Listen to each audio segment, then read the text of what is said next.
여러분, 아침에 눈 뜨자마자 머리가 띵하거나 어지럽거나 가슴이 답답한 적 있으셨죠? 그냥 나이 들어서 그런 거라고 넘기셨다면 오늘 이야기를 끝까지 들어보셔야 합니다. 그 증상 그냥 노화 때문이 아니라 고혈압일 수 있습니다. 그런데 고혈압은 겉으로는 멀쩡해 보이지만 속은 망가지는 병입니다. 심지어 뇌출혈, 심장마비, 심부전으로 이어질 수도 있죠. 오늘 영상에서는 고혈압이 뭔지, 왜 위험한지, 그리고 일상에서 어떻게 관리할 수 있는지 아주 쉽게 알려드릴게요. 아예 약 없이 이겨낸 분들의 실천 사례까지 담았습니다. 지금부터 단 15분 여러분의 건강을 지키는 진짜 방법을 말씀드리겠습니다. 고혈압은 말 그대로 혈압이 정상보다 높은 상태입니다. 숫자로는 수축기 혈압이 140 이상이거나 이완기 혈압이 90 이상이면 고혈압으로 진단합니다. 그런데 더 무서운 건 대부분의 사람들이 혈압이 높아도 자각 증상이 없다는 겁니다. 그래서 조용한 살인자라고도 부릅니다. 겉으론 괜찮아 보이지만 그 속에선 혈관이 점점 딱딱해지고 좁아지며 심장과 뇌에 부담을 줍니다. 혈압이 높아진 상태가 오래 지속되면 혈관이 터지거나 막혀서 뇌졸중, 심근경색 같은 치명적인 질환으로 이어질 수 있습니다. 특히 65세 이상 고령층에겐 정말 위험하지요. 뇌출혈로 갑자기 쓰러진 어르신 중 다수가 고혈압이 있었는데도 모르고 지냈다는 통계도 있습니다. 이쯤 되면 궁금하시죠? 도대체 왜 혈압이 높아지는 걸까요? 첫째, 나이가 들면서 혈관이 자연스럽게 탄력을 잃습니다. 둘째, 짜게 먹는 식습관, 운동 부족, 스트레스, 수면 부족 등이 원인입니다. 특히 나트륨 섭취 과다는 혈압을 빠르게 높이는 주범입니다. 김치, 젓갈, 라면처럼 우리가 흔히 먹는 음식들 속에는 생각보다 많은 소금이 들어 있습니다. 그런데 문제는 이런 음식들이 맛있다는 겁니다. 그래서 조절이 어렵죠. 어떤 분은 내가 평생 이렇게 먹고 살아왔는데 이걸 바꾸라고 하면 너무 힘들다고 말씀하세요. 공감합니다. 저희 아버지도 그렇게 말씀하셨고 처음엔 혈압약을 처방받고도 꾸준히 드시지 않았습니다. 하지만 결국 응급실에 실려갔고 그제야 관리의 중요성을 실감하셨습니다. 그럼 어떻게 관리해야 할까요? 첫 번째는 식단입니다. 대표적인 고혈압 관리 식단이 바로 DASH 식단입니다.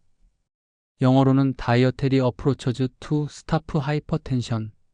말 그대로 고혈압을 멈추는 식단이란 뜻인데요. 핵심은 이렇습니다.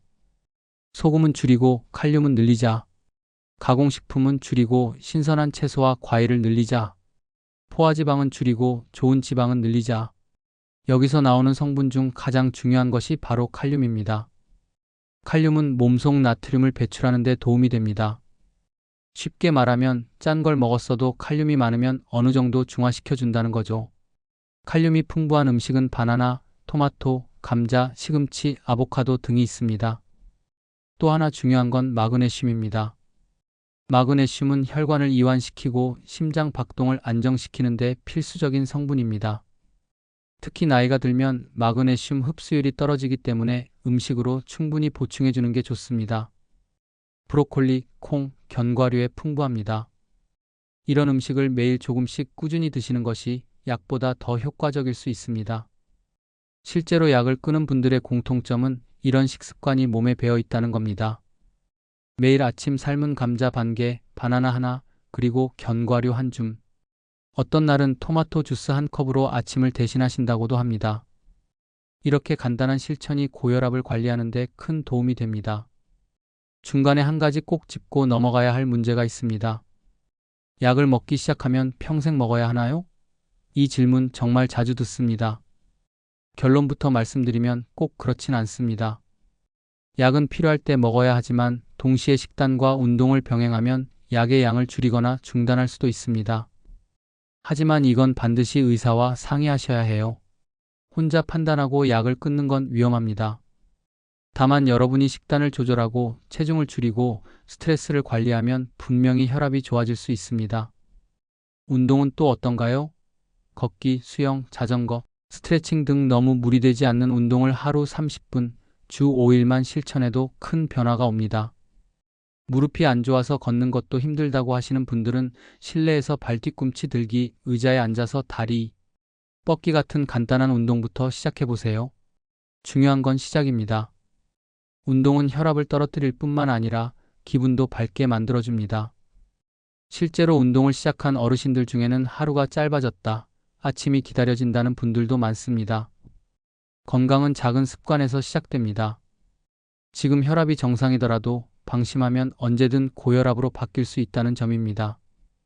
특히 스트레스를 받거나 잠을 못 자거나 체중이 늘어나면 혈압은 금방 올라갑니다. 그래서 고혈압은 한번 생기면 없어지지 않는 게 아니라 누구나 생길 수 있기 때문에 미리 관리하는 게 정답입니다. 65세 이상 분들이라면 혈압은 매일 혹은 적어도 일주일에 한 번은 재보셔야 하고 140을 넘는다면 반드시 생활 습관을 바꾸셔야 합니다. 그리고 혈압이 높다고 무조건 병원 약에만 의존할 필요는 없습니다. 오히려 식단, 운동, 수면, 스트레스 관리를 잘하면 혈압약 없이도 안정적인 수치를 유지할 수 있습니다. 제가 직접 아는 한 어르신은 매일 저염식 식사와 걷기를 1년간 실천하신 후 160까지 올랐던 혈압이 지금은 120대로 유지되고 계십니다. 처음엔 귀찮고 힘들었지만 이제는 몸이 이렇게 살아있는 게 느껴진다고 하셨어요. 자, 정리해 보겠습니다. 고혈압은 소리 없이 우리 몸을 위협하는 질환입니다. 하지만 조기에 알고 바로 실천하면 충분히 막을 수 있습니다. 하루 식사에서 소금 한 스푼 줄이고 바나나 하나 추가하는 것만으로도 변화가 시작됩니다. 칼륨, 마그네슘 같은 성분이 풍부한 음식을 의식적으로 챙기고 매일 30분만 움직이고 잠을 충분히 자고 마음을 안정시키면 혈압은 반드시 내려갑니다. 나이 탓하지 마세요. 내 몸은 내가 돌보면 반응합니다. 마지막으로 꼭 드리고 싶은 말씀이 있습니다. 건강은 거창한 변화에서 시작되지 않습니다. 습관 하나, 식재료 하나, 걷는 시간 10분, 이 작은 실천들이 쌓여서 내 몸을 지켜주는 방패가 됩니다. 오늘부터라도 매일 혈압을 기록하고 싱겁게 먹는 연습을 하고 하루에 한 번 바깥 공기를 쐬는 시간만 가져보세요. 오늘의 선택이 10년 뒤 나의 삶을 바꿉니다. 여러분, 고혈압은 관리할 수 있습니다. 두려워하지 마시고 실천해보세요. 감사합니다. 다음 영상에서 건강하게 다시 뵙겠습니다.